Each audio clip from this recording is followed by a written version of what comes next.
On the way na nga kami at pupuntahan na kami sa Malig upang makibornet. Single motor nga lang ang gamit namin at kami ngayon ay mga kamote riders. Kasi nga tatluhan kami sa motor, dapat dalawa lang. At saka wala pa kaming dalang helmet. So nauna nga pala ang mga kasama namin. At dito na kami sa rough road, kahit rough road na bornit ti papanan. Ay okay na nag-iimas Aglalo na makayawit ka o rekas ti tidalan o diba? Nasa Kamal Highway na nga kami at saka dito na nga kami ang daan na papuntang Malig.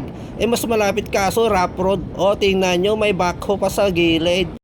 Nakarating na nga kami at yung mga kasama ko nagre-retouch na, akala mo maganda. Feeling maganda lang pala. O diba? O tingnan nyo papangit. At dito naman pala yung mga kasama namin na nauna na sa amin. May dala ng supot. Oy, Mr. Igano na yan, supot.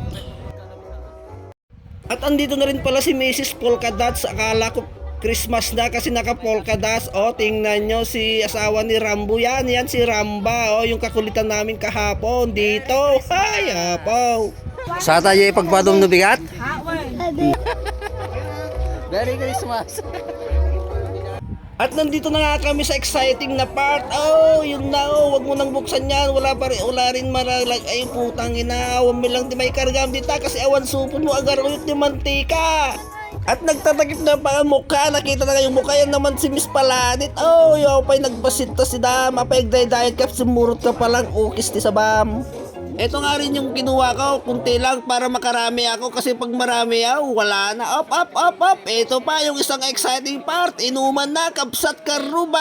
Ay nako, ang sarap. Kasama nga pa rin namin si General Batao at si yan, kitang-kita nyo naman yung mga mukha niya, lalong-lalo ng aking pinsan na bulbul dito.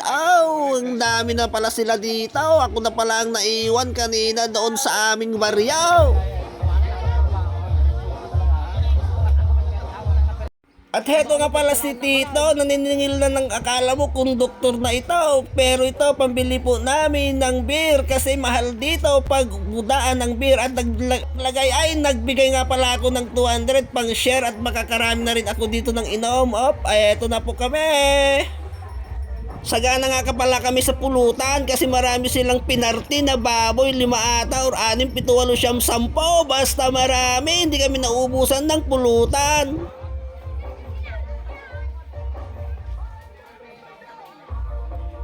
At ito naman si kumpare, tumitira ng beer. Cola lang kasi hindi siya umiinom masyado. Kasi magdradar daw siya pa uwi. Siya yung driver ng aming mga kasama na iba. At ito naman si Tito, nilalagay na sa karton yung mga aming natirang pulutan. Kasi alam nyo na, masasayang din ito pag iniwan namin. Kaya iuwi na lang namin para may pulutan kami pagdating sa aming baryo. Kasi nga binili rin namin ito, 1.5 yung isang case ng beer na may kasamang pulutan. Kaya iuwi namin ang pulutan, din namin mauubos. O kaya Tito, sige, lagay mo na sa yung U-box para hindi yan mawala.